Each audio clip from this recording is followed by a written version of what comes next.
To communicate effectively, we need to build a series of structures that work together. Phrases or clauses, sentences, paragraphs, essays. As our writing becomes more ambitious, there will be more layers of complexity.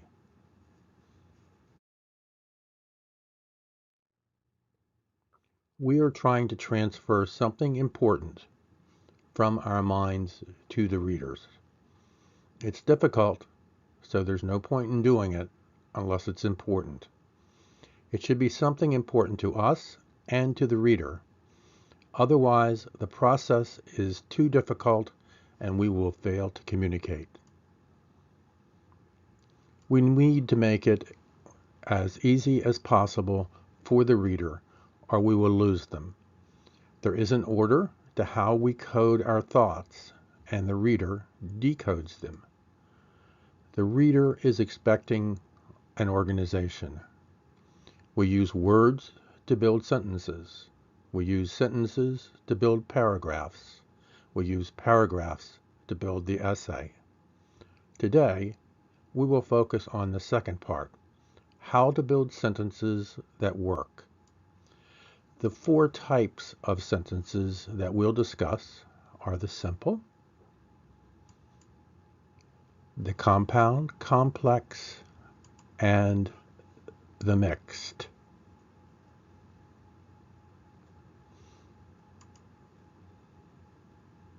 We have a way to hold this structure together, and that is largely the job of conjunctions. Conjunctions are joining words. We use conjunctions to join 2 words, phrases, or clauses. Conjunctions are like the links on a train. We have a series of related ideas that we want to bring together and give direction to. They are useful in structuring sentences. As we discuss building sentences, keep in mind that reading is a visual process. The rules for how we express ourselves are different in writing than in speaking. How many words of any language can you visualize in your mind and make sense of them? That is the limit to how long your sentences should be.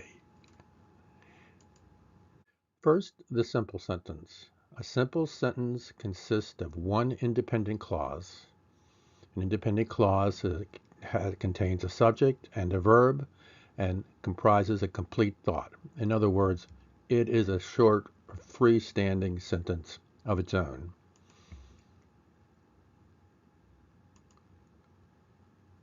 Some examples, and all very simple. I like coffee. Mary likes tea. The earth goes around the sun. Mary did not go to the party. All of these are very simple, don't involve any complications.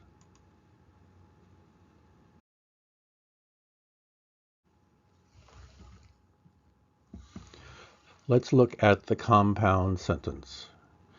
Basically, we're putting together 2 freestanding sentences into one longer sentence that has a joint thought. The conjunctions that we use, and, but, or, nor, for, yet, so, are like the links in a train. We can also use the semicolon to link sentences together. I like coffee and Mary likes tea. So we've put together 2 sentences from our previous examples and made them into one sentence that has a related thought. Mary went to work, but John went to the party. So we're linking them, but we're also showing that there's a difference in what is going on between the 2 sentences. Our car broke down, semicolon, we came late.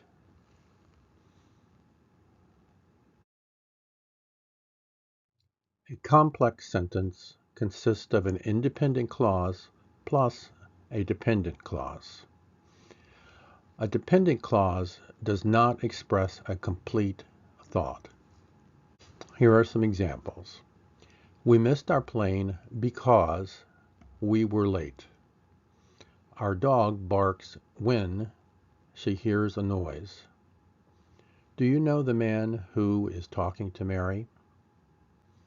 These are all good ways of relating or basically adding to the meaning of one complete sentence with some additional thoughts that by themselves wouldn't make a complete sentence, but combined with the core independent clause make a complete and useful set of thoughts.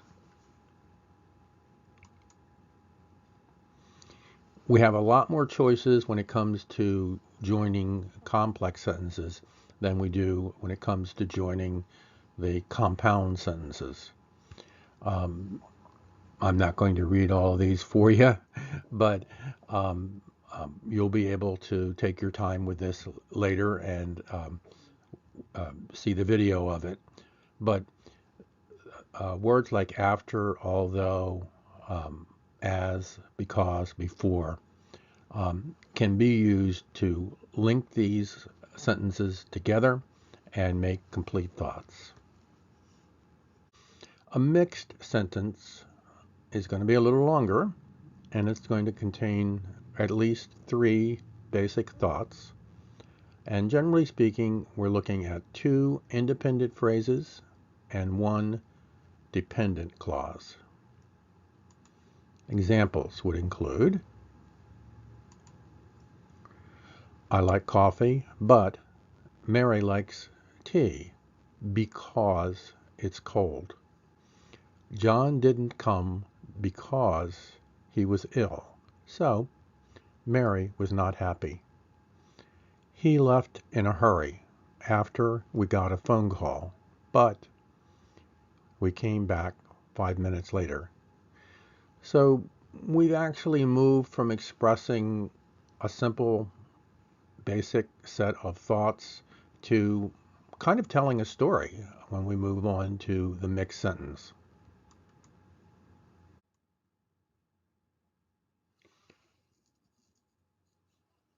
There's several things I want you to think about, questions I want you to have in your mind when you review what you've written. And the first one is very simple. Is this word necessary? If you look at a sentence and you're reviewing, have I got a good sentence here? Well, let's look at some of the basic words in my sentence. If there are words that can be taken out and the sentence still means the same thing, take them out because it makes life easier for your reader. And if you make life easier for your reader, they're more likely to move on to the next sentence and continue to read what you're trying to say. Is this sentence interesting to me? If you're writing boring sentences, they're boring to you. You know they're boring.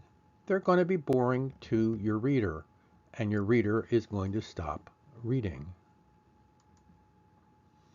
Can I visualize everything in this sentence? In the end, our minds operate primarily with pictures and relationships, but pictures are very important. And when you read a sentence, you're putting together those thoughts. You're structuring something. If you find that you're reading a sentence that is so long that you can't put it all together, that by the time you get to the end of the sentence, you've forgotten how it started, that sentence is too long. So make your sentences pass that test. This is where using your peer editors can sometimes be very helpful, because if they can read it and it stops to make sense halfway through, then it's probably not a very good sentence. Make it shorter. Does this paragraph have a purpose? This goes a little beyond sentences, but sentences are put together in order to create paragraphs, and those paragraphs need to have a purpose, because if they don't have a purpose, then suddenly everything you're reading is just a jumble. So it's very important to make your sentences work, that you put them into a structure, into a paragraph that is doing what it's supposed to do to express the overall ideas that are going to be in your essay.